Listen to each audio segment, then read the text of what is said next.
जय हिंद दोस्तों। बहुत बहुत स्वागत है आप सभी का। देखिए, एक न्यू वैकेंसी अनाउंस कर दिया गया है और जो भी एसएससी का गवर्नमेंट सर्विस का प्रिपरेशन कर रहे हैं उन लोगों के लिए एक बहुत बड़ी खुशखबरी है। देखिए क्या है, स्टाफ सिलेक्शन कमीशन ने एसएससी सीजीएल 2023 का जो नोटिफिकेशन है उसको ऑफिशियली अनाउंस कर दिया है। एक बम्पर वैकेंसी 7,000 से अधिक पदों के लिए इन्होंने आवेदन मांगा है। जो लोग भी ग्रेजुएट है वो इसमें आवेदन कर सकते हैं। इस वैकेंसी के रिगार्डिंग जो भी इंपॉर्टेंट पॉइंट्स है, जो सिलेबस चेंज हुआ है, क्या क्या चेंजमेंट हुआ है, साथ ही साथ क्या आपका एजुकेशन क्वालिफिकेशन के साथ साथ कौन से पद के लिए आप आवेदन कर सकते हैं, इन सब चीज़ों के बारे में हम लोग एक एक कर बात करने वाले हैं। तो वीडियो को बिना स्किप किए पूरा देखिएगा। देखिए, सबसे पहले ये ऑफिशियल नोटिफिकेशन है जो स्टाफ सिलेक्शन कमीशन की तरफ से जारी किया गया है। अब बात करेंगे सबसे पहले इंपॉर्टेंट डेट्स के बारे में।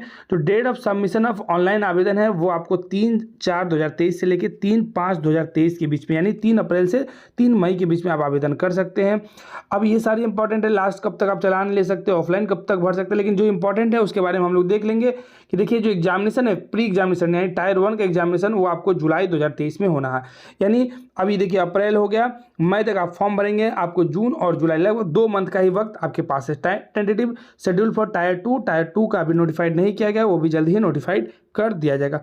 और किस किस पदों के लिए आप आवेदन कर सकते हैं ये अच्छे से देख लीजिए, क्योंकि देखिए एक ऑफिसर कैडर के पद के लिए आप इसमें आवेदन कर सकते हैं। देखिए पे लेवल 8 में आप डायरेक्ट जाने का मौका है। Assistant audit officer, assistant account officer एक बेहतरीन पद है जो मिनिस्ट्री ऑफ ऑडिट यानी कैग के तहत आप आते हैं। दोनों एक ग्रुप बी का पद है, दोनों नॉन गैजेटेड है, नॉन मिनिस्ट्रियल है। 18 से 30 साल मैक्सिमम इसमें आवेदन कर सकते हैं। उसके बाद पे लेवल 7 में आप देख सकते हैं असिस्टेंट सेक्शन ऑफिसर, अलग अलग डिपार्टमेंट में है सेक्शन ऑफिसर, साथ ही साथ इंस्पेक्टर ऑफ इनकम टैक्स। ये सारे group B and group C का पद है। 20 से 30 साल जिनका भी उम्र है वो इसमें आवेदन कर सकते हैं। ठीक है दोस्तों, ये देखिए सब इंस्पेक्टर है, सेंट्रल ब्यूरो इन्वेस्टिगेशन में ग्रुप पी का पद है, और इंस्पेक्टर है न्यूरोटिक्स मिनिस्ट्री ऑफ फाइनेंस में 18 से 30 साल मैक्सिमम एज वाले आवेदन कर सकते हैं। साथ ही साथ पे लेवल 6 में आप आ जाइए। पे लेवल 6 में भी देख लीजिए executive assistant, divisional account, sub inspector जो नेशनल इन्वेस्टिगेशन एजेंसी में ग्रुप बी का पद है, 18 से 30 साल वाले इसमें भी आवेदन कर सकते हैं। अब हम बात करेंगे पे लेवल 5 एंड पे लेवल 4 के बारे में। देखिए जैसे रैंक के हिसाब से आप नीचे का पद आपको मिलता चलेगा। पे लेवल 5 में ऑडिटर आता है, अकाउंटेंट आता है, अकाउंटेंट ये सारे क्या के तहत है। अदर डिपार्टमेंट में ग्रुप सी का पद है, 18 से 27 साल वाले इसमें आवेदन कर सकते हैं। पे लेवल 4 की बात कर लेते हैं। देखिए पे लेवल 4 में पोस्टल असिस्टेंट है, सॉर्टिंग असिस्टेंट है, सीनियर सेक्रेटरी असिस्टेंट है, अपर डिवीजन क्लर्क है, सीनियर एडमिनिस्ट्रेटिव असिस्टेंट है, टैक्स असिस्टेंट है एंड सब इंस्पेक्टर है। डिपार्टमेंट एकदम अलग अलग है सबका। 18 से 27 वाले आवेदन कर सकते हैं। यानी कि जितनी भी वैकेंसीज हैं, जितने भी पद हैं वो मैक्सिमम 18 से 27 वाले हैं, जो group C and group B वाले। उसके ऊपर जो कुछ ग्रुप बी जो ग्रुप सी के वो 18 से 30 साल यानी मैक्सिमम 30 साल वाले इसमें आवेदन कर सकते हैं। साथ ही साथ आपको अपने कैटेगरी के हिसाब से एज रिलैक्सेशन भी जो गवर्नमेंट देती है एज पर रूल वो भी आपको दिया जाएगा। और इंपॉर्टेंट पॉइंट्स के बारे में हम लोग देखेंगे। तो देखिए अप्लाई कौन कौन कर सकते हैं ये आपको बता दिया गया है कि ये देखिए एज लिमिट आप देख सकते हैं। For the post for which age limit 18 से 27 candidate must have born not early than, यानी 2/8/1996 से लेकर 1/8/2005 तक इसमें आवेदन कर सकते हैं। 20 से 30 साल वाले 2/8/1993 से 1/8/1993 के बीच में, और 18 से 30 वाले देखिए यानी कि आपको 93 के बाद। और कुछ पोस्ट है जो 32 साल वाले हैं उसमें देखिए 2/8/1991 से लेके 1/8/2005 वाले आवेदन कर सकते हैं। एज रिलैक्सेशन आपको देखिए ओबीसी को 3 साल का, SC/ST को 5 साल का एंड अदर को ये एज रिलैक्सेशन दिया गया है, आप देख सकते हैं। ठीक है दोस्तों, ये सारे इंपॉर्टेंट पॉइंट्स हैं, आप देख सकते हैं हम लोग। अब जो मेन इंपॉर्टेंट पॉइंट है हम लोग उसके बारे में बात कर लेंगे कि क्या है सिलेबस के बारे में। एक बार फीस देख लेते हैं। देखिए फीस है सिर्फ 100 रुपये का फीस रखा गया जो आप ऑनलाइन आवेदन करने समय देंगे। अब हम लोग स्कीम ऑफ एग्जामिनेशन देखेंगे। जो देखिए स्कीम ऑफ एग्जामिनेशन आप देखेंगे टायर 1 एंड टायर 2 होगा, जो कंप्यूटर बेस्ड एग्जामिनेशन होने वाला है। ठीक है दोस्तों, अब सिलेबस को अच्छे से देख लीजिए। जो टायर 1 का सिलेबस है इसमें कोई चेंजमेंट नहीं है। जो पहले होता था general intelligence and reasoning, general awareness, quantitative aptitude यानी मैथमेटिक्स एंड इंग्लिश, ये जो 4 वो था उसमें क्वेश्चन नंबर 25 क्वेश्चन होंगे आपको। एक क्वेश्चन 2 मार्क्स का होगा, मैक्सिमम मार्क्स यानी 50, यानी 25 क्वेश्चन में 2 मार्क्स यानी 50 मार्क्स। 1 घंटे का आपको समय दिया जाएगा। ये टायर 1 का है। ऑब्जेक्टिव टाइप होगा, हिंदी और इंग्लिश दोनों में होगा, और नेगेटिव होगा 0.5 का। There will be negative marking of 0.5 for each wrong answer. ठीक है दोस्तों, अब देखिए जो चेंजमेंट हुआ है बेसिकली वो पिछली बार आपको बताया गया स्कीम ऑफ टायर 2 एग्जामिनेशन में चेंज हुआ है, यानी पेपर 1 होगा, पेपर 2 होगा, पेपर 3 यानी अलग अलग होगा। लेकिन पेपर 1 में जो सेशन 1 हुआ है 2 घंटे का होने वाला है, और उसमें भी सेशन में भी एक सेक्शन है जिसमें पहला मॉड्यूल में मैथमेटिक्स है एंड रीजनिंग है।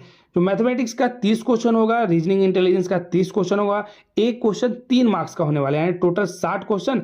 अगर 60 को आप 3 से मल्टीप्लाई कर दीजिए, 180 मार्क्स का जो सेशन 1 आपका होने वाला है, उसमें भी सेक्शन 1 की बात करें। ठीक है दोस्तों, एक सेक्शन के लिए आपको 1 घंटे का समय दिया जाएगा। अब देखिए जो पेपर 1 में जो सेक्शन 2 है, यानी सेशन 1 के जो सेक्शन 2 है उसमें इंग्लिश है और जनरल अवेयरनेस। पहला जो सेक्शन है उसमें मैथमेटिक्स एंड रीजनिंग है, दूसरा जो सेक्शन है उसमें English and general awareness. English के 45 क्वेश्चन होने वाला है और जनरल अवेयरनेस के जो 25 क्वेश्चन है, टोटल 70 क्वेश्चन होगा, वो भी 3 मार्क्स का होगा, यानी 70 × 3 करेंगे तो 210, यानी टोटल 210 नंबर का इसमें होने वाली। अब इसको आप मिला लेंगे, यानी 210 को और 180 को आप मिलाएंगे तो देखेंगे 390 आपका टोटल आपको सेशन 1 में देखने को मिलेगा। अब देखिए पेपर उसके बाद जो सेशन 2 है, सेशन 2 में सेक्शन 3 जो है, देखिए पहला सेक्शन था जिसमें मैथमेटिक्स एंड रीजनिंग था, दूसरा सेक्शन था जिसमें इंग्लिश एंड जनरल अवेयरनेस था, और जो तीसरा सेक्शन है उसमें आपको कंप्यूटर नॉलेज का टेस्ट लिया जाएगा, जो 20 क्वेश्चन उसमें होने वाला है।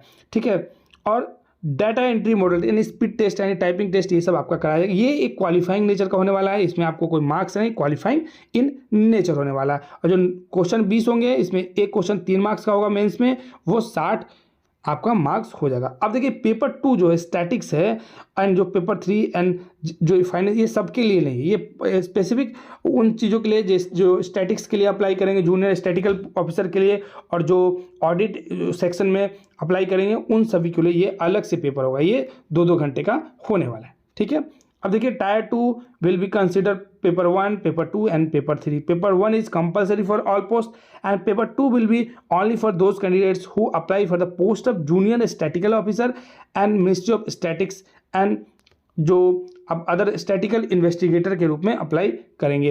एंड उसका जो पेपर 3 है उनको भी देख लीजिए। Paper 3 will be only for those candidates who are shortlisted in tier 1 for paper 3, that is for the post of assistant audit officer, assistant account officer के लिए। ठीक है दोस्तों, अब सेक्शन 1 को हमने बता दिया है। सेक्शन 1 में आपका मैथमेटिक्स रीजनिंग है, सेक्शन 2 में इंग्लिश जनरल अवेयरनेस है, सेक्शन 3 में आपका computer and data entry speed है। ठीक है, आप अपना विशेष जो डिटेल अगर आप इसका देखना चाहते हैं तो देख सकते हैं। जो भी आपका सिलेबस दिया हुआ है एकदम डिटेल में दिया हुआ है। एसएससी पूरे डिटेल में एकदम सही समय पर नोटिफिकेशन जारी करती है, पहले से इनका सब कुछ होता है, ये सारा आप यहाँ से देख सकते हैं।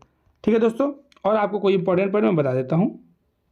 साथ ही साथ ये देखिए, इसमें कोई भी ऐसा आप धांधली के या मिसकंडक्ट करने की कोशिश मत करें। इसमें बहुत सारा ऐसा दिया है, आप देख सकते हैं। टाइप ऑफ माल प्रैक्टिस में 2 साल का सजा आपका हो सकता है, और आगे देखेंगे तो बहुत सारा 7 साल 8 साल तक का आपका सजा इसमें प्रावधान है। ठीक है दोस्तों, अब देखिए इसमें जो भी फॉर्मेट आपको चाहिए, OBC EWS सब नीचे दिया हुआ है, आप उसके हिसाब से भी अपना जो डॉक्यूमेंट्स है वो तैयार कर सकते हो। दोस्तों ये था जानकारी। SSC CGL का फॉर्म आ चुका है, लगभग 7000 से अधिक पदों के लिए उन्होंने आवेदन मांगा है।